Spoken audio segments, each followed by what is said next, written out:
aposentado. Mas, só para, coloca assim, aposentado da Caixa Econômica Federal. Altera alguma coisa? Só lembrando, vocês lembram um exemplo de autarquia? INSS, INCRA, tá certo? Empresas públicas, Caixa Econômica Federal, Correios, certo?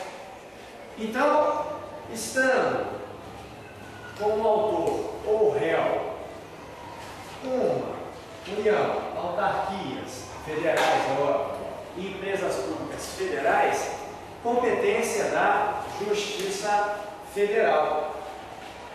Mas a Caixa Econômica Federal é empresa pública? Não, né? É empresa pública federal.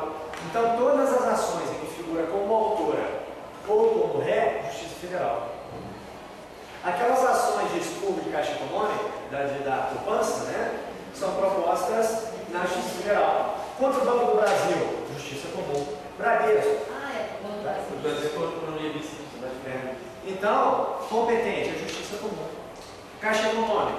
As ações que objetivavam a correção da caderneta de poupança, aqueles planos, né, econômicos, Justiça Federal. Então, como eu não tenho união, nem autor, nem réu, autarquia ou empresas públicas federais, essa ação foi direcionada de forma errada para o juízo federal.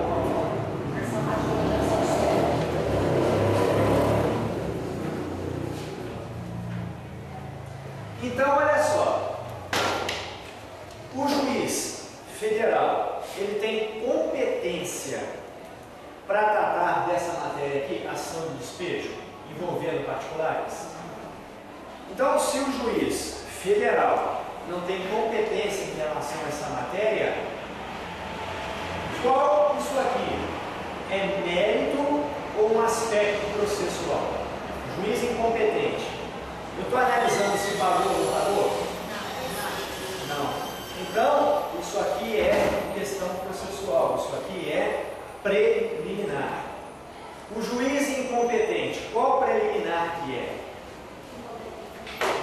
Incompetência absoluta. Então nós estamos diante de uma incompetência absoluta em razão da matéria. Então estamos diante da incompetência absoluta em razão da matéria. Então essa primeira preliminar que nós estamos diante é a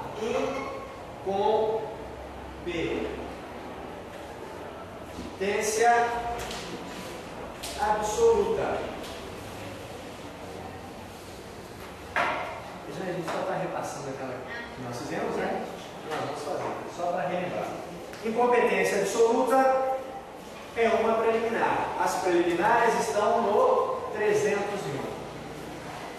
Incompetência absoluta. Qual é o inciso da incompetência absoluta? 2.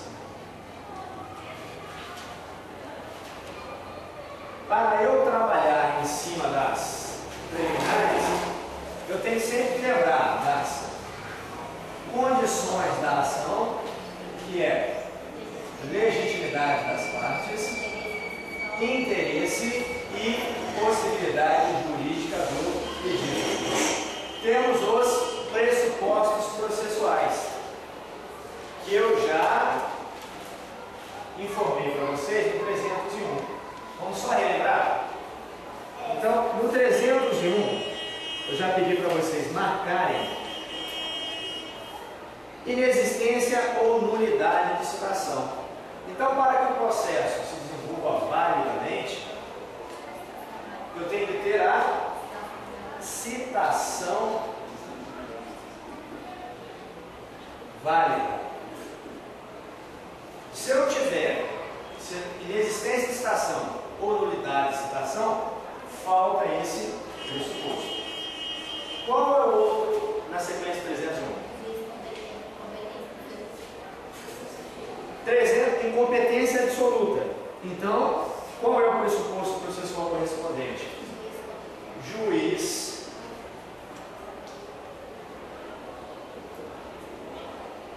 competente.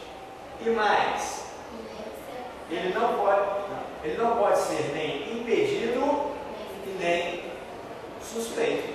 Como é que um processo pode tramitar com um juiz que tem impedimento legal de participar desse processo? Ou se ele for suspeito.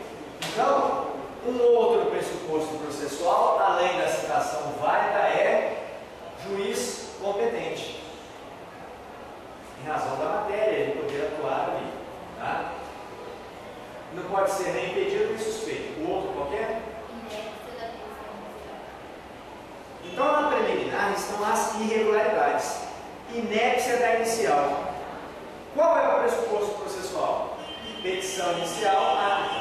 Então, petição apta. Porque se a petição for inépita, eu estou diante da preliminar. E aonde eu vou localizar a inépcia da inicial? Lembra?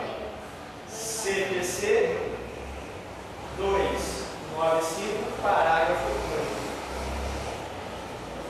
A petição não é apta, falta pressuposto processual.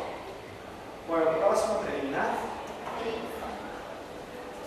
Nós temos aí 3: perempção, litispendência e coisa julgada. Então, olha só. Perempção,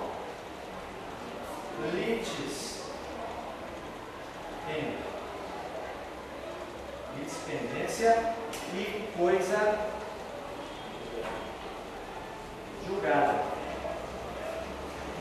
Esses 3 aqui nós verificamos dentro do processo. Porque o processo que nós estamos trabalhando, essas 3 aqui, olha, perempção, litispendência e coisa julgada, tem doutrinadores que falam que são pressupostos externos, extrínsecos, fora do processo.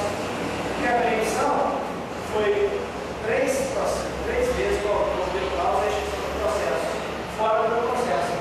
Litispendência, já existe um outro processo. E coisa julgada, já houve o julgamento do julgado no outro processo. Então esses 3 aqui são externos. Eu falei para vocês também, perempção, litispendência e coisa julgada são os pressupostos processuais negativos. Eles não podem estar presentes. Tá? Qual é a outra? Incapacidade da parte. A parte tem que ser capaz. Se a parte for incapaz, falta o pressuposto processual. Então, outro pressuposto processual: capacidade da parte. Defeito de representação.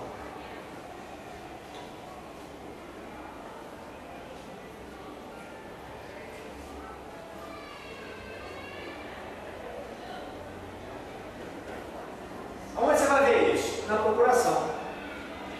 Certo? Defeito de representação. Faltou procuração ou algum problema na procuração, eu tenho defeito de representação. Tá? Um artigo que vocês têm que verificar é o artigo 12 do CPC. CPC 12. O CPC 12, ele traz uma série de pessoas, ou tem a personalidade jurídica ou pessoas jurídicas, quem as representa. Então eu acabo de perguntar. Serão representados em juízo ativa e passivamente. No nosso caso aqui, se você estiver contestando, você vai verificar o seguinte: o inciso quem que é? A União, os Estados, o Distrito Federal e os servidores ou seus procuradores. Tá. Vamos localizar aqui. Deu o condomínio aqui, olha. Só para a gente não ter nenhum. Nono. Condomínio pelo administrador ou pelo síndico.